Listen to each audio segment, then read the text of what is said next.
Sí, es la comunidad con mayor número de casos, pero a pesar de la gravedad de los datos hay razones para la esperanza. Y estas son a las que queremos agarrarnos en el día de hoy.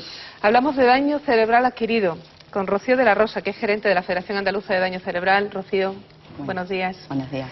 Con José Antonio González Blanco, que es presidente de la Federación... Bueno. Sí, señor. Bueno, que ya me he confundido yo. Presidente de la Federación Andaluza de Daño Cerebral Adquirido, paciente, está en fase de recuperación, un hombre con una valentía tremenda que nos va a contar ahora. Gracias por estar con nosotros, José Antonio. Y con Luis Ortega, que es familiar de una de las personas que sufre, el padre de una... Padre de Jesús. De Jesús, de un chico que sufrió un ictus, ¿no? Un traumatismo craneal. Y que padece ese daño cerebral adquirido que lo mantiene todavía en fase de rehabilitación. José Antonio nos ha venido con un compañero de viaje que no pueden ustedes ver porque está debajo de la mesa, pero es precioso. Es un labrador que se ha dormido, que se llama ¿cómo, José Antonio? Viso, como el viso del alcohol, pero sin alcohol. Viso. Y es su compañero de viaje en estos últimos tiempos, ¿no? Lleva conmigo 8 años, bueno... Sí, es mi segundo perro ya. José Antonio, ¿qué pasó? Pues, bueno, yo soy José Antonio González Bueno. Soy voluntario y soy presidente del patronato de la Fundación Indace. Y bueno, y aparte soy funcionario de carrera. Entonces, soy psicólogo en la Junta de Andalucía, en la Delegación de Igualdad y Política Social. Pues nada, pasó que tenía 24 años y bueno, me quedé dormido, tuve un accidente de tráfico con un traumatismo craneoencefálico hace el 7 de marzo del 92, no vi la expo cuando se abrió y nada, pues en principio, pues... Fue un evento estresante, fue una ruptura en mi vida. Busqué la ceniza y encontré en la ceniza algo del recuerdo de capacidad y cambié mi vida. En que yo era camionero, jugaba al rugby, pues empecé a estudiar psicología, hice el doctorado, pues empecé, mi afición. Empecé a estar en lo que es el asociacionismo en el daño cerebral. Empecé a dejar, me negaba a hacer la epidemia invisible. Me negaba. Yo no me conformaba con el papel que me habían dado. Y es verdad, como dice Jorge Martínez Reverte, el humor es fundamental. Yo recuerdo que cuando todo el mundo empezaba a andar entre dos compañeros, dos amigos, yo empecé a cantar la muñeca de famosa, vamos todos.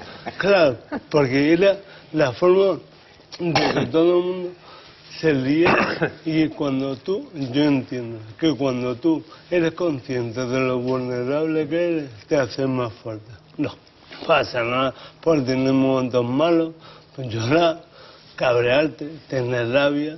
Supongo que Jorge los tendrá de cada 10 momentos 5 hasta que se van igualando. Claro, yo actualmente, pues yo mismo la conocí después del accidente, tengo 2 niños, allí estuve cogiendo setas por la Sierra de Aracena, no las cogía yo, claro, no quiero envenenarme, pero entiendo, yo he colaborado y apoyado. Y lo que hago, vivo por supuesto que todavía estoy en recuperación, no en recuperación, mantenimiento. Yo no puedo dejar de hacer deporte ni un día. Al día siguiente me duele hasta las pestañas. José Antonio, sabe que en estos 3 minutos que nos has estado comentando su situación, ha ayudado a más gente que en meses de lo que llevamos aquí en este programa? No, claro. ¿Por qué? Porque sí. No, brazo, yo soy una realidad. Pero el problema es que no se conoce mi realidad. Pero hay muchas realidades que yo me las cruce al día a día, que son igual de válidas que las mías. La diferencia con algunos daños cerebrales, entiendo que Jorge le pasaba igual. Yo puedo dirigir mi vida con los apoyos necesarios y suficientes, pero la puedo dirigir yo. Nadie toma las decisiones por mí, las tomo yo.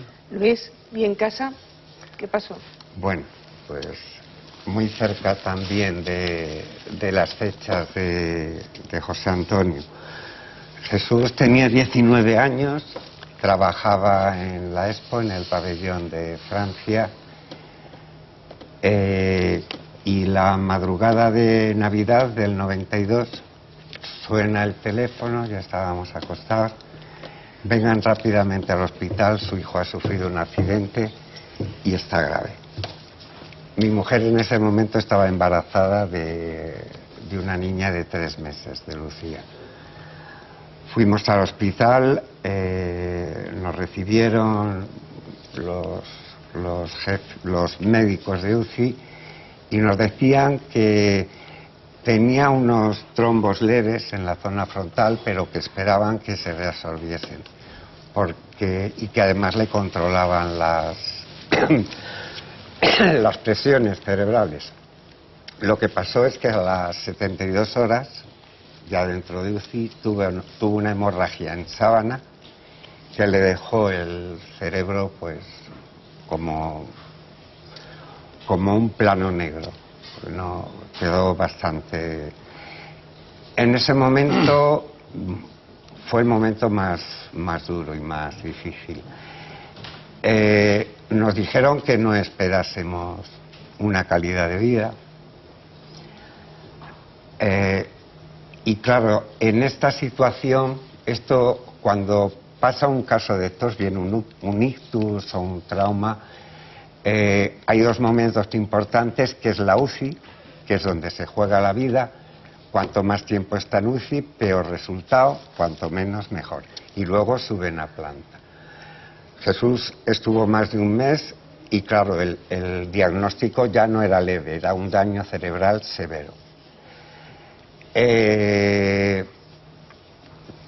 Cuando sale de UCI subimos a planta y nos pasa lo que nos pasa a todas las familias. Tenemos tal confusión y el golpe ha sido tan fuerte que no sabemos, estamos en una confusión constante, porque cuando llegas a la habitación, cuando llega Jesús a la habitación, te preguntas, ¿hablará, no hablará, me reconocerá, podrá andar? Todas esas respuestas en pocos días. Y a la semana te dicen que va a tener una discapacidad motórica, de habla. Perdón. El caso es que Jesús, después de eso, que en el 92, Jesús está todavía, como le pasa a José Antonio, en fase casi de rehabilitación, ¿no? Ahora ya os cuento. Bueno, lo primero es que en esta confusión y falta de información estamos muchas familias. Y en el hospital, en Virgen del Rocío, empezamos a reunirnos las familias y hablar de qué nos pasaba. Pues Jesús, su proceso, os lo voy a explicar con dos hechos. A pesar de que nos decían que no hiciésemos nada, porque decían los médicos, porque no iba a haber resultados. Jesús tardó 3 años en hablar. Y lo primero que dijo fue, estoy vivo, porque aprendió a asociar con el lenguaje de los otros. Tuvo un logopeda, Carlos, fenomenal, que trabajó con él mucho. Y nada, ya empezó, vamos, desde el principio empezó el proceso de rehabilitación. Discúlpeme, Luis, porque el tiempo aquí en la tele se nos come. Vale, quiero que introducir a Rocío, porque Rocío trabaja con ellos. Ella es trabajadora social, es una mujer joven que le encanta su trabajo y por eso está ahí. Hablaba el otro día conmigo y me decía, ¿sabes que ya no solamente estamos hablando de casos como el de José Antonio, de Jesús, estamos hablando también que esto ocurre en niños?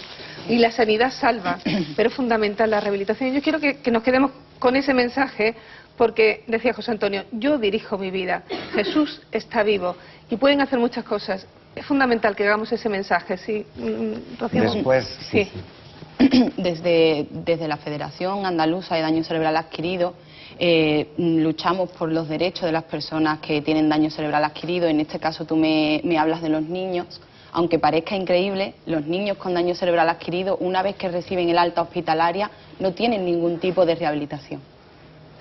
Es increíble. Es totalmente increíble. Es una de las demandas constantes que tenemos hacia la Administración, que no existe ningún tipo de rehabilitación para los niños a nivel público. La damos nosotros, las asociaciones que están federadas con nosotros.